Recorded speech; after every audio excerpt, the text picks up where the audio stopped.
installment of LHCyberx explains it all, and today we're going to be talking about one final CMS or content management system, and that's called HAXcms.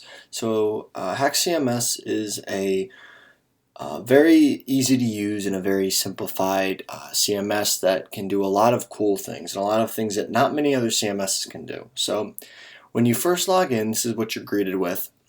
And as you can see, up here you go through and you create a website. You can cite the site name, the domain is optional, of course, and if you want to add any descriptions in there as well. And then you can also change the theme around a little bit if you want to change the colors and everything. So that's how you create a new one. And as you can see, I've just created a basic website here about the Big Ten mascots in the NCAA.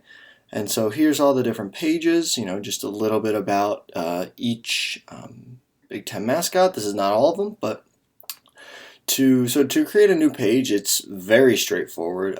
This plus button, add page, you just click add page, and you can type in a title. So we will do, let's do Northwestern just for example purposes, and the location you don't really need it, so then you'll hit create page. As you can see down here, it adds Northwestern, and if you click on it, to edit it, it's just this pencil icon up here, which is very simple, very easy to use. You press that, and it opens up kind of this Gutenberg-esque or Gutenberg style of an editor where everything's in paragraph blocks. So this isn't a paragraph block, so you just click that, and you have all your text options up here and everything, and you can move blocks up and down. Pretty straightforward. It has a lot of cool features up here. You can put in code, short code from actual coding languages. You can also put in different headers, different templates and layouts. You can change that, which is really cool. So example, you can, if you want to do columns, you can create different columns in here.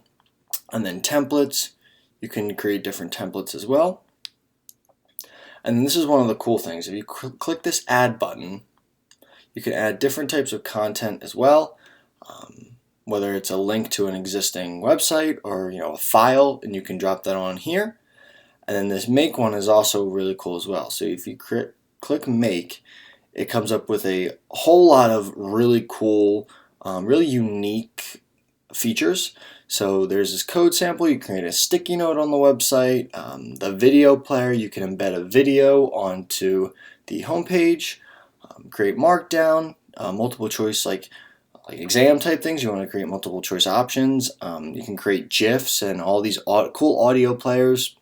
This video player is really cool because it takes a lot of code and a lot of time to be able to embed a video into a website. And this is not something you see everywhere, but like a meme creator. So if you just click on that and you upload a file, say we just upload this file, and it uploads it over here, and so here's the top. So if we want to type this is and then go down to the bottom, it's really cool, really simple. Overall, it's very easy to use website, very easy to use CMS. Everything's really straightforward. You got your settings, and then you can delete a page here, and there you can get details about the page, which is what you made in the beginning.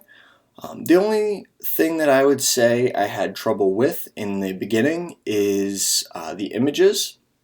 So if we add an image, it puts it into its own block, right? And you can't really move it around left to right.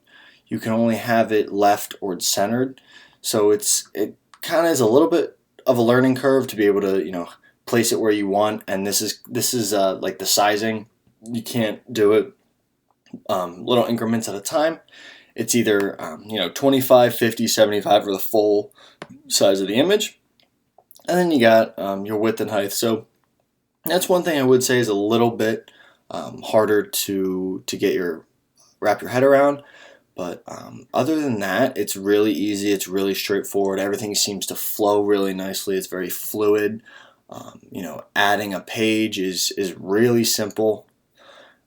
Editing a page is really simple. You have so many different options. You can add a QR code in there. You can add, math equations, different GIFs, videos, images, sticky notes, all that really cool type of stuff. So I will put a link to this website down in the description of this video, and a couple resources to HAXcms as well, just to kind of get you started on that. But thanks for joining me for another installment of LHCyberx Explains It All. And hopefully you find HAXcms as helpful and as beneficial as I do.